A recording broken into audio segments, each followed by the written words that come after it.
सख्ती से लागू करने का, 100% अनुपालन करने का निर्देश दिया और यह भी कहा कि लॉकडाउन का उल्लंघन करने या दुरुपयोग करने पर कार्रवाई सख्ती से की जाए, सोशल डिस्टेंसिंग का पालन किया जाए और किसी भी सूरत में कहीं अव्यवस्था न हो। ऐसे में लॉकडाउन अवधि में आवश्यक सामग्री की सुचारू रूप से आपूर्ति हो और वो बाधित भी ना हो। सप्लाई चेन मैनेजमेंट का जो है किसी भी रूप में उसके भी दुरुपयोग की अनुमति नहीं है और जो सप्लाई चेन में लगे हैं ऐसे लोगों की भी मेडिकल जांच होनी चाहिए जिससे कि कहीं कोई दिक्कत ना हो। उन्होंने जिला प्रशासन के अधिकारियों की, संस्थाओं की, कम्युनिटी किचन चलाने वालों की भी जांच और भोजन की जांच के भी निर्देश दिए। उन्होंने पुनः इस बात पर बल दिया कि टेस्टिंग लैब की क्षमता को और बढ़ाया जाए और आपको मालूम है टेस्टिंग की क्षमता काफी अधिक बढ़ गई है और कल ही अलीगढ़ में, सहारनपुर में, मुरादाबाद में और भी स्थानों पर कोविड फंड की कमेटी ने स्वीकृति जो है जारी की है, जिससे कि चिकित्सा शिक्षा विभाग मंडलीय चिकित्सालयों में भी और शेष जगहों पर भी टेस्टिंग लैब स्थापित करने की कार्रवाई सुनिश्चित करेगा। इस कार्य को और तेजी से करने और मेडिकल टेक्नीशियनों की ट्रेनिंग भी करने का निर्देश दिया गया और जो ऑलरेडी चल रहे हैं लैब्स उनके सुरक्षा उपकरण को दुरुस्त करने का निर्देश दिया। मुझे बताकर ये खुशी है कि प्रदेश में 10 जनपद कोरोना मुक्त अब हो गए हैं। जो पहला जनपद पीलीभीत से कार्य शुरू हुआ था, महाराजगंज, हाथरस, इस तरह से करते हुए 10 जनपद अब कोरोना मुक्त हो गए हैं। ये विवरण प्रमुख सचिव स्वास्थ्य रखेंगे और पहले से ही 22 जनपद लगभग कोरोना से मुक्त रहे। ऐसे में 32 जनपद प्रदेश के कोरोना मुक्त हैं। इस पर भी आज बैठक में चर्चा की गई, लेकिन फिर भी मुख्यमंत्री जी का आदेश था कि ऐसे मुक्त जनपदों में भी पूरी सतर्कता बरती जाए और सभी सावधानियां बरती जाए। माननीय मुख्यमंत्री जी द्वारा पेंडिंग सैंपल्स के तुरंत जांच कराए जाने और संक्रमण के मानक के अनुसार सुरक्षा संबंधी कार्रवाई सुनिश्चित करने का भी निजी चिकित्सालयों में निर्देश उन्होंने किया और जिन निजी चिकित्सालयों में यदि कहीं पर संक्रमण फैला है तो उसमें जो मेडिकल डिपार्टमेंट की कार्रवाई है, ऐसे निजी चिकित्सालयों में जो है प्रभावी कार्रवाई करने का भी निर्देश उन्होंने दिया। मेडिकल इन्फेक्शन से बचाव पर विशेष सावधानी बरती जाए, यह निर्देश भी दिया। माननीय मुख्यमंत्री जी द्वारा आज पुनः इस बात की समीक्षा की गई कि आइसोलेशन बेड पर रोगी के लिए ऑक्सीजन की व्यवस्था हो और प्रत्येक 10 बेड पर वेंटिलेटर की सुविधा हो। L1, L2, L3 श्रेणी के चिकित्सालय जो है, अस्पताल जो है, उनकी संसाधन और मजबूत करने और टेस्टिंग लैब के संसाधन को मजबूत करने के लिए मुख्यमंत्री का पीड़ित सहायता कोष कोविड केयर फंड, ये नया नाम आ गया है। जो मुख्यमंत्री जी का कोष है उसका नाम है मुख्यमंत्री का पीड़ित सहायता कोष कोविड केयर फंड। इसमें जो है फंड की धनराशि तुरंत देने का निर्देश दिया है।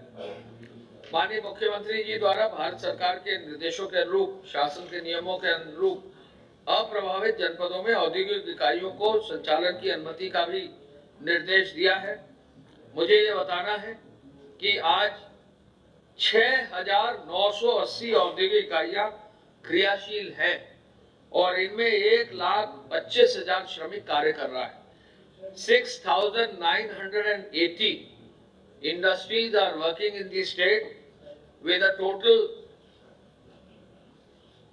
strength of laborers जो रहेंगे उसमें 1.25 lakhs।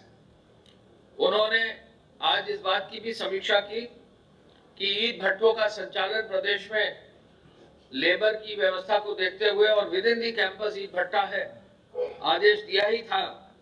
आज 12,027 ईंट भट्टे प्रदेश में कार्यरत हैं और लगभग 12 से 15 लाख श्रमिक ईंट भट्टों पर काम कर रहे हैं।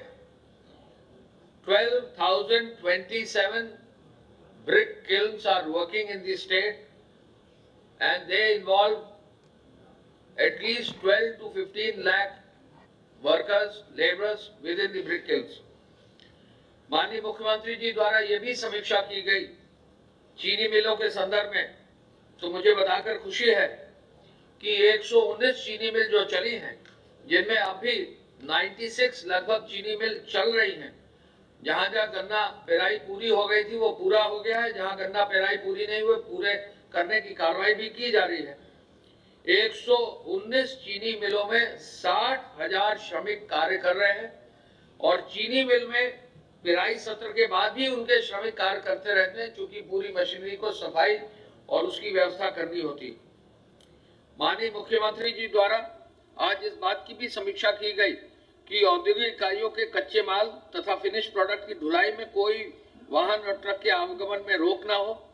उन्होंने यह भी निर्देश दिया कि जिन जगहों से अगर हॉटस्पॉट नहीं है, जनपद से अनुमति है, तो एक्सपोर्ट के लिए एमएसएमई के एक्सपोर्ट के लिए अगर माल जाना है तो उसकी भी व्यवस्था की जाए और एमएसएमई के एक्सपोर्ट के जो माल वाले हैं उनका एक्सपोर्ट की कार्रवाई भी सुनिश्चित की जाए। फिनिश प्रोडक्ट ले जाने की और कच्चा माल ले जाने की कोई भी जो है समस्या नहीं होनी चाहिए, बनस्पत इसके कि इन वाहनों में कोई अनाधिकृत व्यक्ति ना हो। तो ये भी निर्देश उन्होंने दिया है। उन्होंने ये भी निर्देश दिया है कि जो भी औद्योगिक इकाइयों का संचालन होगा, जिन जनपदों में हॉटस्पॉट्स हैं, जिन जनपदों में जिलाधिकारियों ने अनुमति नहीं दी है, उनको छोड़कर जो भारत सरकार की गाइडलाइंस है उनके अनुसार स्टैंडर्ड ऑपरेटिंग प्रोसीजर के अनुसार कार्रवाई की जाएगी। यह भी उद्योग विभाग ने बताया है कि सोशल मीडिया पर कहीं गलत खबर यह चलाई गई कि औद्योगिक इकाइयों के विरुद्ध भी कार्रवाई की जा सकती है, ऐसा नहीं है। औद्योगिक इकाई सोशल डिस्टेंसिंग का फॉलो करें, भारत सरकार की गाइडलाइंस का फॉलो करें और हम एनकरेज करेंगे कि जिन क्षेत्रों में जहां औद्योगिक इकाई चलाई जा सकती है, जहां अनुमति है, वहां वो चले और वहां कामगारों को रोजगार भी उपलब्ध कराएं। हम ये भी आपको बताना चाहेंगे कि आज खाद्यान्न वितरण में एक रिकॉर्ड उत्तर प्रदेश ने स्थापित किया है। 3 करोड़ 50 लाख कार्ड्स में से 3 करोड़ 6 लाख राशन कार्ड्स पर वितरण भी हो गया है। 3 करोड़ 50 लाख कार्ड्स से 3 करोड़ 6 लाख कार्ड्स में वितरण हो गया है और साथ साथ नए राशन कार्ड, जिन लोगों के पास राशन कार्ड नहीं थे, 2.5 लाख नए राशन कार्ड भी बना दिए गए हैं। ये भी एक रिकॉर्ड है। पूरे देश में 3 करोड़ से अधिक राशन कार्डों पर खाद्यान्न का वितरण सुनिश्चित कराना और इतने कम समय में कराना, ये एक बड़ी उपलब्धि है। मैं ये भी बताना चाहूंगा कि पूरे प्रदेश का किसान खुश है। माननीय मुख्यमंत्री जी ने शुरू से पूरे अभियान में किसानों और किसानों की व्यवस्था, फसलों की बुआई, फसलों की जो है कटाई, बीज खाद का मूवमेंट, किसानों के लिए मशीन, जो वहां पर मशीनें फसलों की कटाई के लिए चाहिए होती है, वो सभी मशीनों की अनुमति लगातार दी गई है और आज 77% गेहूं की कटाई पूरे प्रदेश में हो गई है। आज गन्ने की कटाई लगभग पूरी हो गई और ये पहली बार है कि प्रदेश में गेहूं और गन्ने की कटाई पर लेबर की कमी नहीं हुई है, क्योंकि जो लेबर हमारे प्रदेश में वापस आई थी होम क्वारंटाइन के बाद, उनका उपयोग जनपद में गांव स्तर पर किया गया है और पूरे प्रदेश में कहीं भी गेहूं की कटाई में, गन्ने की कटाई में लेबर की समस्या नहीं आई है। एक नया उपलब्धि और हुई है, पूरे प्रदेश में 30 लाख क्विंटल गेहूं की खरीद हो चुकी है और इस 30 लाख क्विंटल में 62% गेहूं जो है डोर स्टेप पे खरीदा गया है, यानी मंडी के बाहर खरीदा गया है। तो जो एक निर्देश माननीय मुख्यमंत्री जी द्वारा कृषि विभाग को दिया गया था कि डोर स्टेप डिलीवरी हो, जिससे कि मंडी पर भीड़ का दबाव कम हो, वो अनुपालन हुआ है और 62% गेहूं की खरीद डोर स्टेप पर गांव में प्राइवेट एजेंसीज के माध्यम से काफी हद तक जो है डिसेंट्रलाइज कर दिया गया है। ये एक बड़ी उपलब्धि है और इस उपलब्धि का जो है उन्होंने कृषि विभाग को निर्देश दिया है कि आगे भी वो उसको करते रहेंगे।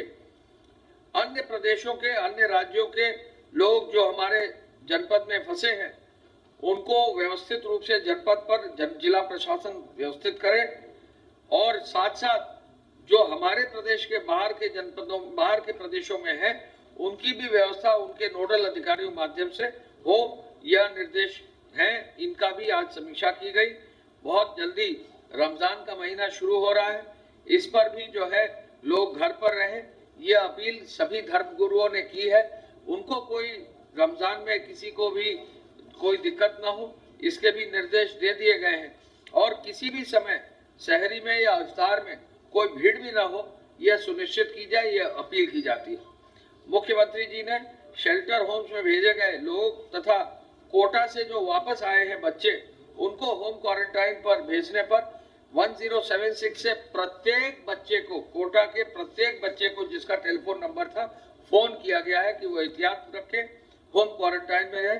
उनका कुशल क्षेम पूछा गया है और वो स्वयं भी, माननीय मुख्यमंत्री जी भी स्वयं भी ऐसे जो बच्चे आए हैं उनका कुशल क्षेम जो है फोन करके उनसे पूछेंगे। सचिवालय कर्मियों को एक छोटा हैंड सैनिटाइजर उपलब्ध कराने का भी निर्देश उन्होंने दिया है।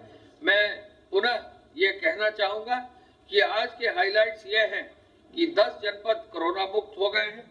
आज का हाईलाइट यह है कि उद्योगों में जो है तेजी लाई गई है, जहां जहां अनुमति थी उद्योग चालू किए गए हैं। आज का हाईलाइट यह है कि 77% गेहूं की फसल की कटाई हो गई है। आज का हाईलाइट यह है कि 62% किसानों के डोर स्टेप पर गेहूं की खरीद की गई है।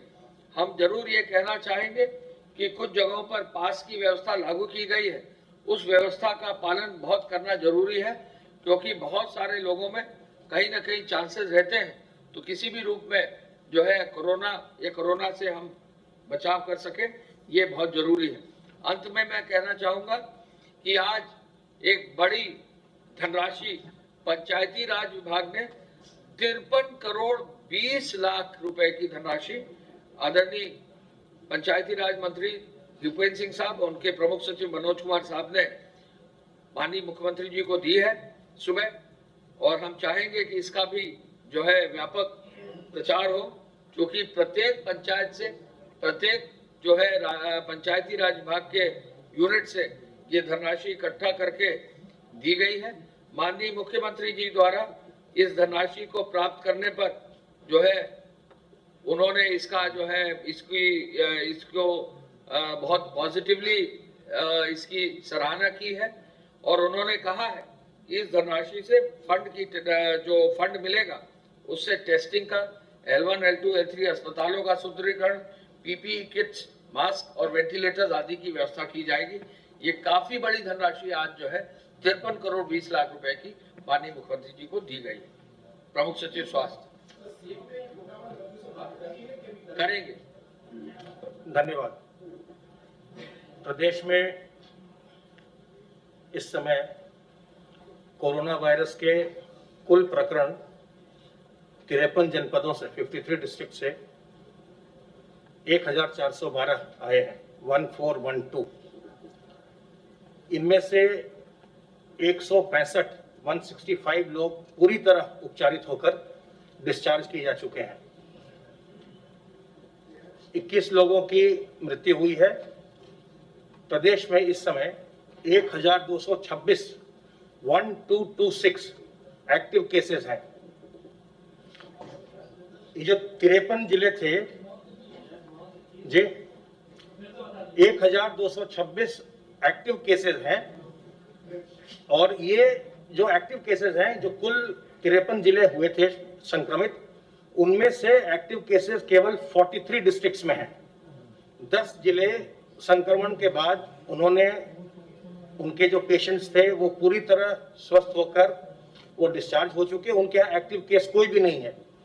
और ये 10 जिले हैं पीलीभीत, लखीमपुर खीरी, हाथरस, बरेली, प्रयागराज, महाराजगंज, शाहजहांपुर, बाराबंकी, हरदोई और कौशाम्बी, इनमें अब इस समय एक्टिव केस कोई नहीं है, पर इनको ये बताया गया है कि इनको अत्यंत सावधान रहने की आवश्यकता है, क्योंकि ये वायरस जो है बहुत ही ट्रिकी है और किसी भी समय फिर से आ सकता है। तो इनको लगातार अपनी सैंपलिंग करते रहनी है और सैंपलिंग करके ये इंश्योर करना है कि इन्फेक्शन फिर से ना आए।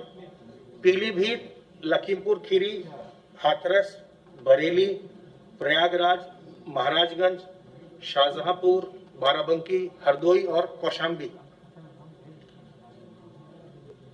पूल टेस्टिंग का काम लगातार चल रहा है। और पूल टेस्टिंग, आपको ध्यान है कि सबसे पहले उत्तर प्रदेश में ही प्रारंभ हुआ था और जो केजीएमयू लखनऊ में उसने इसको शुरू किया था। अब इस समय पूल टेस्टिंग मेरठ के मेडिकल कॉलेज में और इटावा में वहां भी प्रारंभ हो गई। कल 200 सैंपल्स की पूल टेस्टिंग लखनऊ में की गई केजीएमयू में, 200 सैंपल की पूल टेस्टिंग मेरठ में की गई मेरठ मेडिकल कॉलेज में, और 180 सैंपल की पूल टेस्टिंग इटावा में की गई। बहुत ही जल्दी अब प्रयागराज और झांसी के मेडिकल कॉलेज में भी पूल टेस्टिंग प्रारंभ होने वाली है। जो हमारे 3 टियर स्ट्रक्चर है, आर्किटेक्चर है हमारा ट्रीटमेंट का, L1, L2, L3, इन सभी के सारे स्टाफ की ट्रेनिंग की जा चुकी है। सभी ट्रेंड हैं, चाहे वो डॉक्टर हो, डॉक्टर से लेकर के paramedical staff, nursing staff, ward boys, sweepers, सबकी ट्रेनिंग हुई है। और अधिकांश जगह जहां भी हमारे केसेस आए हैं वहां पर L1 में या L2 पर, या मेडिकल कॉलेजेस जो हैं हमारे L3 के, उनमें भी पेशेंट्स की लगातार चिकित्सा की व्यवस्था चल रही है। जो प्राइवेट सेक्टर के हॉस्पिटल्स हैं उनकी भी जूम के प्लेटफॉर्म पर 3 राउंड ट्रेनिंग करवाई गई इन्फेक्शन प्रिवेंशन प्रोटोकॉल पर, और जिसमें कि 2500 से ज्यादा नोड्स पर इस ट्रेनिंग को प्राप्त किया गया 3 राउंड में। नहीं, संख्या बताना इसलिए संभव नहीं है कि एक नोड पर कितने लोग बैठे थे, वो हमको जानकारी नहीं है, लेकिन 2500 से ज्यादा नोड्स पर ट्रेनिंग प्राप्त की गई, तो ये नंबर बहुत ज्यादा होगा। इससे हमने ये अनुरोध किया है प्राइवेट सेक्टर से भी और सरकारी चिकित्सालयों, राजकीय महाविद्यालयों से भी, कि आप जो भी आप ट्रीटमेंट उपलब्ध करा रहे हैं उसको पूरे प्रोटोकॉल के साथ उपलब्ध कराएं, जिससे कि इन्फेक्शन की संभावना न रहे। जो हमारा जो सेकंड, जो पहला एक आया था, सबसे बड़ा चंक हमारे जो इन्फेक्शन का आया था, वो तबलीगी जमात और उससे जुड़े हुए जो लोग थे उनका आया। उसके बाद जो सेकंड चंक है वो जो मेडिकल एस्टैब्लिशमेंट्स हैं, जहां भी कोई इन्फेक्शन हुआ वहां से हमने देखा कि उससे बहुत ज्यादा लोग इन्फेक्ट होते हैं। तो इसीलिए उनको ये लगातार ट्रेनिंग दी जा रही है और उनसे अनुरोध किया गया है कि वो पूरे ट्रेनिंग के साथ, प्रॉपर इक्विपमेंट्स के साथ और प्रॉपर डिसइंफेक्शन परिसर का करने के बाद जो इन्फेक्शन प्रिवेंशन प्रोटोकॉल है उसके साथ ही इस काम को करें, लोगों को आवश्यक सुविधाएं उपलब्ध कराएं, जिससे कि किसी प्रकार का इन्फेक्शन वहां से न फैले। हम आपके माध्यम से पुनः जो डॉक्टर्स और नर्सेज और पैरामेडिकल स्टाफ, जो पूरी मेडिकल की टीम, चाहे वो सरकारी अस्पतालों की हो, चाहे जो मेडिकल कॉलेजेस हैं उनके हो, या जो और भी जो लोग इस फ्रेटर्निटी के हैं जो इसमें कोविड के खिलाफ जंग में लगे हुए हैं, उनको हम आपके माध्यम से धन्यवाद देते हैं, उनके हार्डवर्क की हम प्रशंसा करते हैं। और साथ ही साथ जो दूसरे विभाग हैं, चाहे वो एडमिनिस्ट्रेशन हो, रेवेन्यू एडमिनिस्ट्रेशन हो, चाहे पुलिस एडमिनिस्ट्रेशन हो, जिनका हमको बहुत सहयोग मिल रहा है, चाहे वो अर्बन डेवलपमेंट हो, पंचायती राज हो, और भी जो भी विभाग इसमें हमारा सहयोग कर रहे हैं, उन सबके सभी कर्मचारी के, चाहे वो बड़े अधिकारी हो या नीचे तक के कर्मचारी हो, उन सबको हम धन्यवाद देते हैं, उनकी हम प्रशंसा करते हैं। और अंत में हम आपके माध्यम से फिर से ये रिपीट करना चाहते हैं कि इस जो ये बीमारी है, संक्रमण है, इसका वर्तमान में न तो कोई हमारे पास वैक्सीन है, न ही हमारे पास कोई दवा है। इसलिए इससे बचाव ही सबसे कारगर तरीका है। और इससे बचाव के लिए जो साबुन पानी से हैंड वॉश करना है, बार बार 20 सेकंड से ज्यादा हैंड वॉश करना, सोशल डिस्टेंसिंग मेंटेन करना, जब भी आप कहीं जाएं तो कम से कम 1 मीटर से अधिक दूरी पर रहें, अपने फेस को कवर करें। अगर आप फेस को कवर करते हैं तो आपका बचाव होगा, अगर आप संक्रमित हैं तो दूसरों का बचाव भी करेंगे, क्योंकि जो मुंह से और इससे नाक से जो ड्रॉपलेट्स निकलते हैं उसी के माध्यम से इन्फेक्शन फैलता है। तो अगर हर व्यक्ति मास्क लगाएगा, फेस कवर करेगा, तो ये इन्फेक्शन बहुत ही कमजोर हो जाएगा, बहुत ही कम इसका प्रसार होगा। तो इसलिए जरूरी है कि हम अपने फेस को कवर करें और साथ ही आपके अंदर प्रतिरोधक क्षमता हो, आप इस बीमारी को इससे आपका शरीर लड़ सके, इसके लिए आपको अपनी इम्यूनिटी को बूस्ट करना है।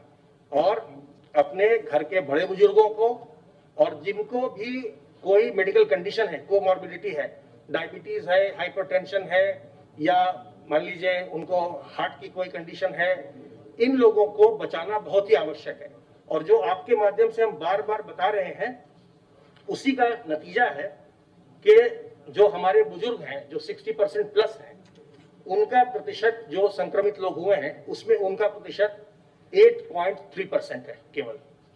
इसमें भी अगर हम पुरुष और महिला देखें बुजुर्गों में तो 7.28% पुरुष हैं और 1.06% महिलाएं हैं। तो यूपी में कोरोना से जो मौतें हुई उसका जिक्र, corona positive case, active case आपके सामने सरकार रखती है, प्रशासन रखता है। हर रोज 165 लोग इलाज के बाद ठीक भी हुए पूरी तरीके से। यूपी में कोरोना से 21 लोगों की जान गई है। अब तक यूपी के 10 जिले कोरोना से मुक्त हुए हैं, ये बड़ी सफलता कह सकते हैं। 43 जिलों में कोरोना के एक्टिव केस हैं, कुछ हॉटस्पॉट हैं तो कुछ कम। मेरठ, इटावा में फुल टेस्टिंग शुरू हुई है, पूल टेस्टिंग माफ कीजिएगा शुरू हुई है, और जिसमें एक ग्रुप 5 लोगों का ग्रुप होता है और ग्रुप का सैंपल लेकर टेस्ट किया जाता है। फिर अगर वो पॉजिटिव आता है तो फिर एक एक करके टेस्ट होता है। ये पूल टेस्टिंग का काम चल रहा है। 165 लोग इलाज के बाद ठीक हुए हैं। उत्तर प्रदेश में कोरोना से 21 लोगों की मौत। प्रशासन हर रोज सामने आकर आंकड़े बताता है और प्रोग्रेस रिपोर्ट बताता है कि कोरोना की इस जंग में किस तरीके से जब हर इंसान लगा है, सरकार लगी है, प्रशासन लगा है, स्वास्थ्य महकमा लगा है, तो किस तरीके से ऊपर नीचे ग्राफ बढ़ रहा है। पूल टेस्टिंग भी हो रही है मेरठ में, इटावा में। यूपी में कोरोना के 1226 एक्टिव केस हैं। ये अभी आंकड़ा बताया गया। 165 लोग इलाज के बाद पूरी तरह से ठीक हुए हैं। यह अच्छी खबर। यूपी में कोरोना से 21 लोगों की जान जा चुकी है जिन्हें बचाया नहीं जा सका। यूपी के 10 जिले ऐसे हैं जो कोरोना से मुक्त हुए हैं, फ्री हुए हैं। यहाँ कोरोना का एक भी पेशेंट नहीं है, मरीज नहीं है। 43 जिलों में कोरोना के एक्टिव केस हैं। मौजूदा वक्त में मेरठ और इटावा में पूल टेस्टिंग शुरू हुई है। यूपी में कोरोना संक्रमितों की संख्या 1412, एक्टिव केस 1226, 165 लोग इलाज के बाद पूरी तरह से ठीक भी हुए हैं। यूपी में कोरोना से 21 लोगों की मौत हुई है। ये अब तक का आंकड़ा है। यूपी के 10 जिले कोरोना मुक्त हुए हैं, कोरोना फ्री हुए हैं। यहां कोरोना का एक भी मामला नहीं आया सामने। मेरठ, इटावा में पूल टेस्टिंग शुरू हुई है। यूपी में कोरोना संक्रमितों की संख्या 1412 है। यूपी में कोरोना के 1226 एक्टिव केस मौजूदा वक्त में हैं जो आइसोलेशन वार्ड में हैं। यूपी में कोरोना से 21 लोगों ने दम तोड़ा। तो हर रोज स्वास्थ्य महकमा सामने आता है। अपर मुख्य सचिव गृह अवनीश अवस्थी आते हैं, वो बताते हैं कि कोरोना को लेकर इस जंग में आगे क्या किया जा रहा है और अब तक क्या हुआ है। हर रोज की ब्रीफिंग होती है, हर रोज की जानकारी आप सब तक, प्रदेशवासियों तक साझा की जाती है और ये बताने की कोशिश की आपका संयम, आपका धैर्य देखिए काम कर रहा है। इस जंग को जीतने के करीब हम लोग पहुंच रहे हैं, कोरोना को कमजोर करने में सफल हो रहे हैं।